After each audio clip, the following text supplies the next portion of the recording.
Well, Pittsburgh, forget about that baseball team. Because in January, the 26th, Consol Energy Center, that's right, the Royal Rumble, finally, official. We can publish it. We can talk about it. It's coming here to Pittsburgh, Royal Rumble. And, of course, you know your one-stop place for complete total coverage right here in its backyard. That is Wrestling Reality here on Trib Live Radio. I'm Justin LaBar. What if the power goes out during the Royal Rumble? It went out during WWE Battleground. Literally, what if number 30 is getting ready to come out and the power goes out? Well, that would be a travesty. What if the power goes out during this show? Another travesty. What is not a travesty is Shawn Michaels, HBK. He is going to be the special guest referee in the main event match at Hell in a Cell. And yes, Shawn Michaels, the Heartbreak Kid, the boy toy, not Ted Nugent, not the Sean, Robertson. He's finally, somebody gave him a reality check, told him to shave the beard down, cut that look out. We want the boy toy. We don't want Macmillan Rivers Adventure or whatever the hell it's called. First off, let me clarify this. I will say this right now. WWE is starting to slip compared to what they were a few weeks ago when I was singing their praises. They are slipping. There's some programming that needs to improve. Pay-per-view, not good. Other than the Rhodes match, it was not good. The Monday Night Raw, usually even when you're just there live, it makes it better. Raw wasn't great.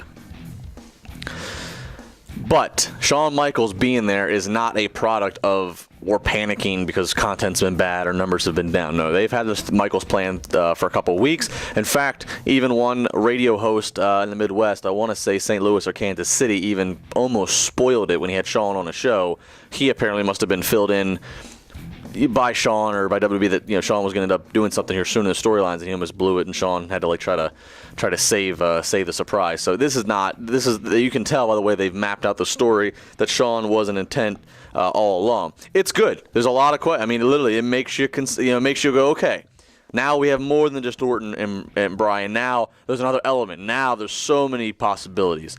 You have Shawn and his relationship with Dan O'Brien, who he trained. You have Shawn and his long-time friendship with Triple H. Is that going to help or is that going to hurt things? You may remember a couple years ago, people thought I was crazy. People thought I was making it up, but I reported and I said I had gotten from sources, and it was legit, that there was a talk of Shawn Michaels having one more match and it being against Triple H and it being at a WrestleMania.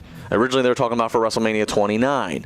And I kept saying, Shawn doesn't want to come back, but if he came back for anybody, it'd be for a match against Triple H, because Triple H would love to have a match against Shawn at WrestleMania. I'm not saying it's going to happen at WrestleMania 30, but it does present itself now, and people backstage at WWE have thought the same thing. It's not out of the question. Who knows what could happen, but I'll tell you this.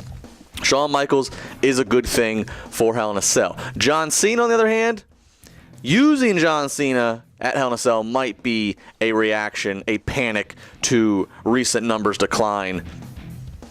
But they knew all along with John Cena, too. They were working us all along with John Cena and the severity of his injury. Don't believe that for a second.